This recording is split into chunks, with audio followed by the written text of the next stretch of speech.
We often talk about freedom in America, a word woven into our founding documents and national anthem. But what does freedom really mean? Is it the same for everyone? For those with a warm home? Or for those on a cold sidewalk? This journey isn't about statistics, it's about people and their stories. What kind of freedom is this? It's a question that challenges our ideals and reality. It asks us what we're willing to do about the gap between them. My journey began in Los Angeles, a city often painted as the land of opportunity, where the sun shines bright and the palm trees sway. But beneath the surface, there's a different story unfolding, a story that's easy to overlook if you never stray from the well-lit boulevards and glamorous neighborhoods. Here, dreams and harsh realities coexist side by side. Towering luxury apartments cast long shadows over makeshift shelters, and the line between hope and despair is razor thin. The city's promise of success is visible in every billboard and movie poster, but so too is the struggle of those who have been left behind. Just blocks from Hollywood's iconic glamour, I saw tent encampments lining the streets, rows of temporary homes made from tarps and blankets, each one a testament to resilience in the face of adversity. The contrast was jarring. Red carpets and flashing cameras, just a short walk from people fighting to survive another night. In Denver, the cold was a relentless enemy. I watched as people huddled in doorways, wrapped in whatever they could find to keep warm. The city's winter beauty was overshadowed by the harsh reality of those who had nowhere else to go, their breath visible in the icy air. Austin's vibrant music and food scene brought life to the city, but beneath the highways, makeshift shelters told a different story. The rhythm of the city pulsed above, while below, people built communities out of necessity, supporting each other in the shadows of progress. In Washington, D.C., the monuments to liberty and justice stood tall, but nearby, people slept on park benches, their presence a silent question mark against the ideals these monuments represent. The nation's capital, a symbol of freedom, was also a place where many struggled to find shelter and safety. Each city I visited asked me, in its own way, is this the America we want? The contrast between prosperity and poverty was impossible to ignore, and the faces I saw stayed with me long after I left. Is this the freedom we fought for? The American flag waved above encampments, a powerful symbol that seemed to ask whether liberty and justice truly reach everyone, or just a fortunate few. The journey revealed a stark, undeniable contrast between wealth and poverty. Gleaming towers stood next to crowded encampments, and the American dream felt both close enough to touch and impossibly far away for so many. It was a powerful reminder of those left out of the American dream, people whose stories are often untold, whose struggles are hidden in plain sight. As I moved from city to city, I realized that the shadows I walked through were not just physical, but symbolic of a deeper divide. This journey wasn't just about seeing the problem, it was about understanding the people, the resilience, and the urgent need for change. In the sprawling city of Los Angeles, where the sun shines on both skyscrapers and sidewalks, Maria's story unfolds. Once a dedicated teacher, Maria's life took a sharp turn after a sudden illness left her unable to work. Medical bills piled up, and without a safety net, she lost her apartment and found herself living on the streets.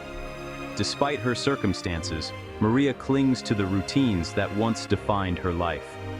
Each morning, she sweeps the area around her tent, determined to maintain a sense of order and dignity amid chaos.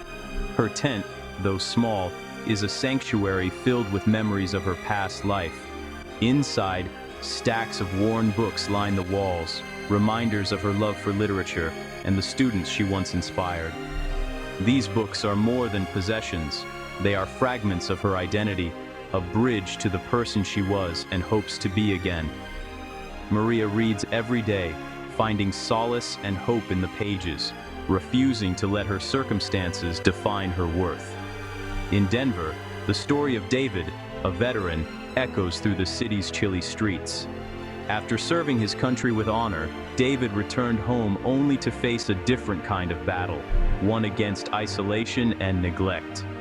The uniform he once wore with pride now serves as a reminder of promises unfulfilled. David spends his days in quiet reflection, feeling invisible in the country he risked everything to protect. In Austin, Kevin's journey began when he aged out of foster care. With no family to turn to and few resources, he found himself navigating adulthood alone. Kevin doesn't want pity, he wants opportunity. He dreams of stable work and a place to call home, believing that with just a little support, he could build a future for himself. In Washington, D.C., Eleanor's story is one of perseverance. After decades of hard work, she expected a peaceful retirement. Instead, rising rents and stagnant wages forced her onto the streets. Each day, she carries her suitcase from shelter to shelter, her spirit weighed down by the knowledge that her years of labor were not enough to guarantee security. These stories, though unique, share a common thread: resilience in the face of adversity and the unfulfilled promise of freedom. Each person's journey is a testament to their strength and the systemic barriers that keep them from thriving. Their struggles are not simply the result of personal choices or failures. They are shaped by larger forces: rising costs, lack of affordable housing, and gaps in social support. The long lines at shelters and the protests on city streets are reminders that homelessness is a societal issue, demanding collective action and compassion. Yet, amid hardship, there are moments of hope. Volunteers offer handshakes and hot meals, and communities come together to share stories and solutions. These acts of kindness restore dignity and remind those on the margins that they are not forgotten. The voices from the sidewalk call out for a broader, more inclusive definition of freedom, one that ensures everyone has a place to belong, a chance to contribute, and the dignity they deserve. Their stories challenge us to listen, to act, and to reimagine what it means to be truly free. The American dream promises success through hard work, but for many it's a distant dream, replaced by survival on the curb. The gap between the dream and reality is vast and unbridgeable. It's not a failure of ambition, but often of circumstance. Freedom for some is abundance. For others, it's basic survival. Their struggle redefines freedom to its most essential meaning. It's a fight for fundamental human needs, not just aspirations. The homeless find refuge in hidden places, under overpasses where the city's noise becomes a distant hum and the world above seems to forget those below. These concrete shelters, cold and exposed, offer a fragile sense of safety from the elements and the constant movement of city life.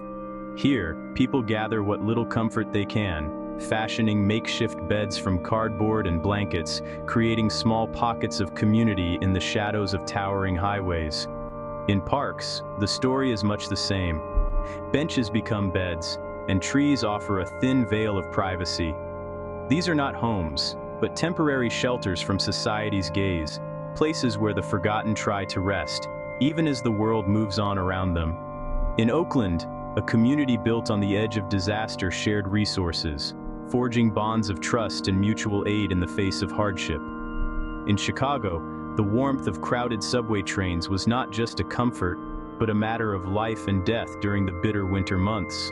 For many, vehicles became homes, a hidden form of homelessness, where the freedom of mobility was shadowed by the constant uncertainty of being moved along or discovered. Each location, whether a tent beneath a bridge or a car parked on a city street, told a story of ingenuity, resilience, and desperation. These makeshift shelters were more than just places to sleep. They were testaments to survival, to the human spirit's ability to endure and adapt in the face of relentless adversity. Even in hardship, the human spirit endures, creating hope. In Seattle, a woman tended a garden in buckets, a piece of life. Community became a lifeline, a new kind of family. Volunteers in Houston offered respect and human connection. A man in Miami wrote his life story, defying his circumstances. These acts of defiance and hope were powerful. They showed that even in darkness, light could be found. It was a reminder of the resilience and dignity of the human spirit. This journey redefined my understanding of freedom. Beyond grand ideals, it's about safety, warmth, and a home. Without these, other freedoms feel hollow. The people I met sought dignity and opportunity, not luxury. Their struggles reflected societal challenges, not personal failings. True freedom must be inclusive, a reality for everyone. It requires empathy, unity, and recognizing our shared humanity. The path to a more perfect union begins with this choice.